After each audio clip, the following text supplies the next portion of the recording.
Ministri e Punëve të Jashtme e Republikës së Kosovës, Donika Gërvalla Zhvarc, ka folur sot për procesin e dialogut mes Kosovës dhe Serbisë, që ajo ka kritikuar emisarin slovak Miroslav Lajçak se dialogu i drejtuar nga ai ka sjellë rezultate të dëshiruara apo të premtuara.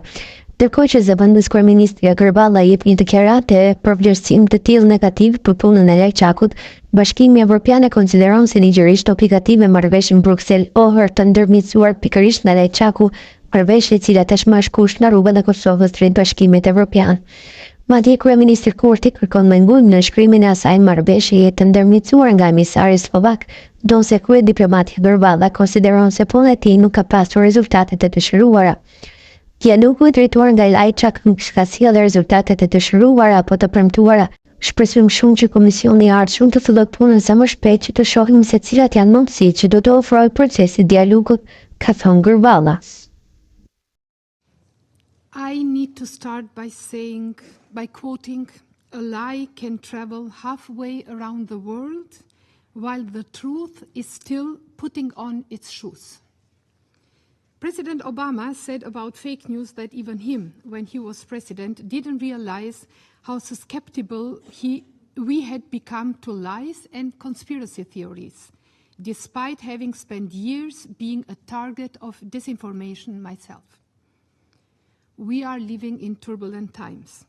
Manipulation has become a key tool in an all-out war against free democratic countries. Let me just clear that there is no place in the world, in this globe, called Kosovo and Metohija. It is Kosovo, Kosova, the Republic of Kosovo, the Republic of Kosovo, but it would be the same as if I would now, every time I mention Serbia, start by calling it Kraljevina or some other names that I will not do. It is concerning to see what even experienced professionals are ready to believe, because they cannot or they do not double-check. They are too busy and often too superficial, just reading from stamped texts, not analyzing properly. What we have had to listen to here today are so many lies that it is sheer impossible to debunk each and every one in the short time we are here together. Most of you do have embassies in the Republic of Kosovo who confirm to you that not one single of Mr. Đurić's statements is true. Let me be clear. Do not trust a single point like such crazy lies that citizens of Kosovo would not have access to health care, to bank account, or to local services. The reality is, we have many Serb citizens in the northern municipalities of the Republic of Kosovo gladly telling us that they finally can breathe freely, without fear, and that they can, for example, get finally their children registered in the municipality after many years. You surely know what you would imagine that China, United States, Slovenia, or Japan, or Switzerland would accept any foreign personal documents for their own citizens issued by a foreign country in a local municipality on the own territory, let alone that this illegal Serbian ruled over territory and the illegal Serbian institutions do constitute a more than a decade-long blatant violation of the 2013 Brussels Agreement, just one among the many Serbia is violating for the whole time. Parallel illegal structures before would not just not issue the necessary papers, offer only illegal ones from Serbia. That was systematic, that was illegal, and it was a clear discrimination by a foreign power, and we liberated our citizens from that oppression. After we established the rule of law, finally, the cry fall, and they lie about alleged discrimination. Look at this pamphlet from Serbia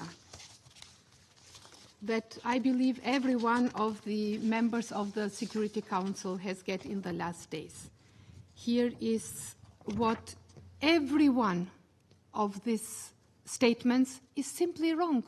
because it treats Kosovo as being part of Serbia, what it is not.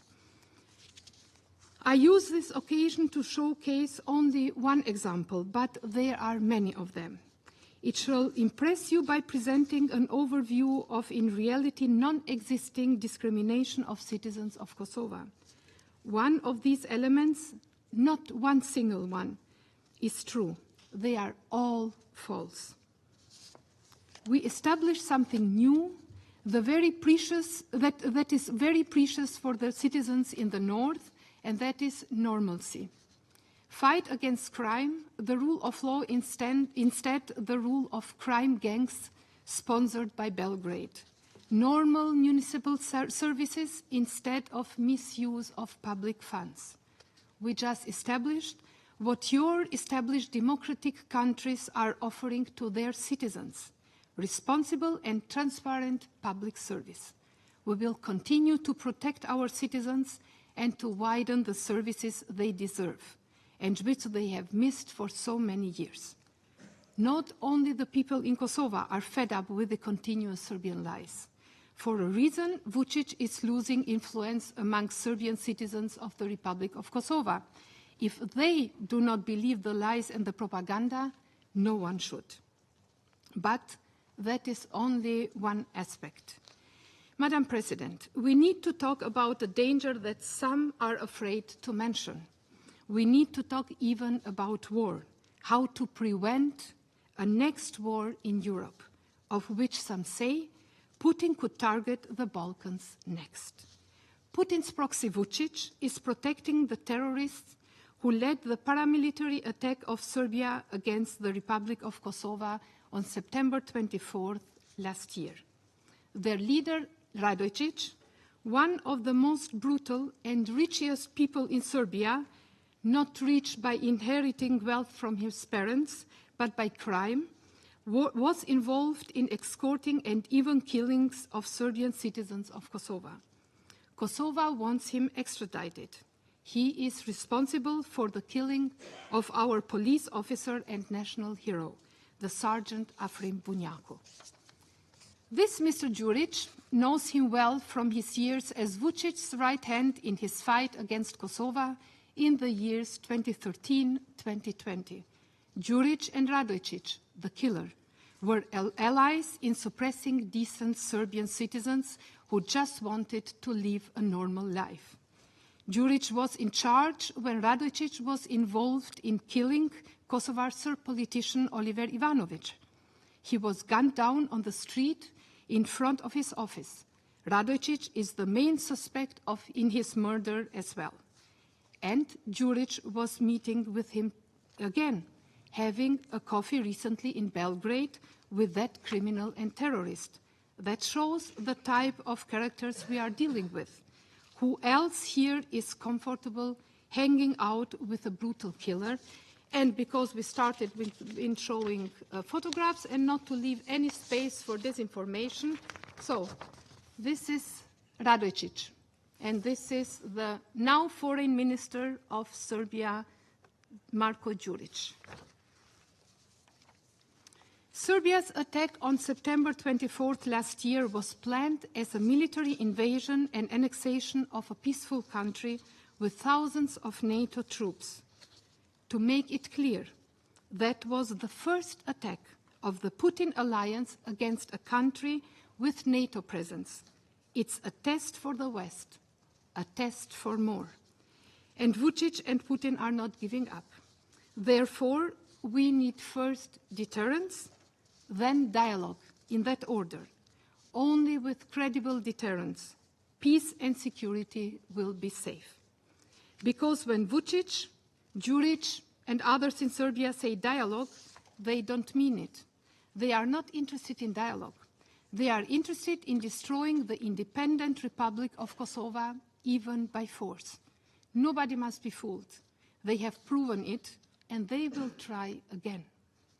Therefore, Kosovo is thankful to NATO and our allies for increasing their troops in order to deter Serbia from a next aggression. The Defense Minister of Serbia, who prepared the paramilitary attack on Kosovo, for more than a year got a promotion by Vučić. He is the new Prime Minister of Serbia.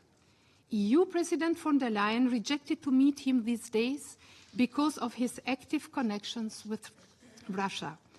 Vučić also promoted an old friend who is under sanctions by Western countries, but is the messenger between Putin and Vučić, some Mr. Vulin. He is explicitly anti-Western and pro-Russian. He was a close AD of Milosevic and laid flowers just some months ago at the grave of mass murderer Stalin before getting awarded by Putin personally. He is now the Deputy Prime Minister of Serbia. He is just on his trip to Belarus. Mr. Đurić, along with his successor Petković, was among the leaders of the violent attack against US Embassy in Belgrade that set on fire by a violent mob. Now he is Foreign Minister of Serbia. That is the Serbia of 2024. We are not talking about the 90s. We are talking about 2024. And this is just a part of the dark picture. Do not believe these dangerous people a single word you cannot check for yourself. All these developments are most concerning. Vučić is preparing and ready for more. All across Serbia, not only murals of war criminals indented or convicted by UN tribunal can be seen. Also, gigantic murals are surfacing since many months, which announce the Serbian army will return to Kosovo. Such huge murals in such an autocratic country do not appear by chance. Ever more experts are warning that Serbia is resembling the fascist Serbia of the 90s. Serbia has become the biggest threat to peace in Europe, right behind Russia. Both Putin and Vučić have a dark legacy, a legacy of aggression and genocide. Both of them need to be stopped, ladies and gentlemen. The problem for Vučić's people is not any association. The real problem is our sheer existence. For them, the association is not at all a tool to ease the lives of citizens. It is just another option for trying to break away a part of our country. Like Putin with Ukraine, Vučić wants nothing short briefing, and I now give the floor to His Excellency Mr. Marko Đurić, Minister for Foreign Affairs of Serbia. Merci beaucoup, Madame la Présidente. Thank you very much, Madam President. Of the United Nations Security Council, officials of the UN and Special Representatives Jade, Your Excellencies, ladies and gentlemen. Let me begin by thanking you all for the continued attention in relation to the escalating crisis in Kosovo and Metohija. Faced with dire challenges to the safety and well-being of its people, Serbia remains steadfast in its commitment to peace, stability, and full respect for the principles of the UN Charter, Resolution 1244, and international law. As we navigate these challenges, I want to emphasize that Serbia is fully committed to building a prosperous future for all of its citizens. Speaking as a representative of Serbia, I can proudly say that my country is today a forward-leaning and responsible member of the international community. Serbia is a key European contributor to a number of UN peacekeeping operations from the Middle East to the Mediterranean and on the African continent as well. Having sustained a record high GDP growth rate for over a decade, Serbia has seen the size of our national GDP more than double over the course of the past decade. We are fostering a business-friendly environment that encourages investments and innovation. In December of this year, Serbia will assume the chairmanship of the Global Partnership for Artificial Intelligence, and in 2027, my hometown of Belgrade will host the Expo 2027 Specialized World Exhibition, creating new opportunities for the entire region. As part of the Open Balkans initiative, launched by President Vučić, Prime Minister Rama of Albania, and the government of the Republic of North Macedonia, we have created a single regional labor market and are welcoming to our country people from across the region.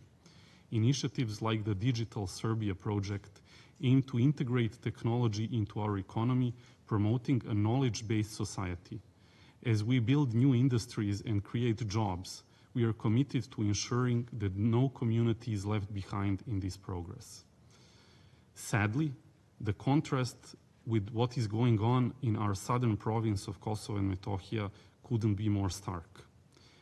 As a series of UNMIK reports and recent developments reveal, in the past 2.5 years, the situation in Kosovo and Metohija has worsened significantly, with human rights abuses and unilateral moves by the regime of Albin Kurti creating a climate of fear and instability.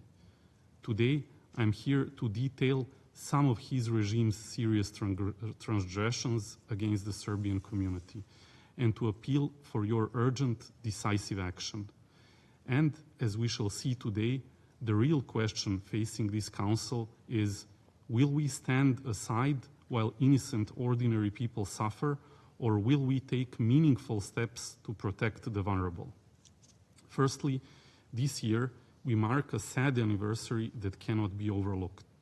It has been 20 years since the March 17th pogrom in 2004, when 28 innocent people were killed and almost 1,000 more were wounded.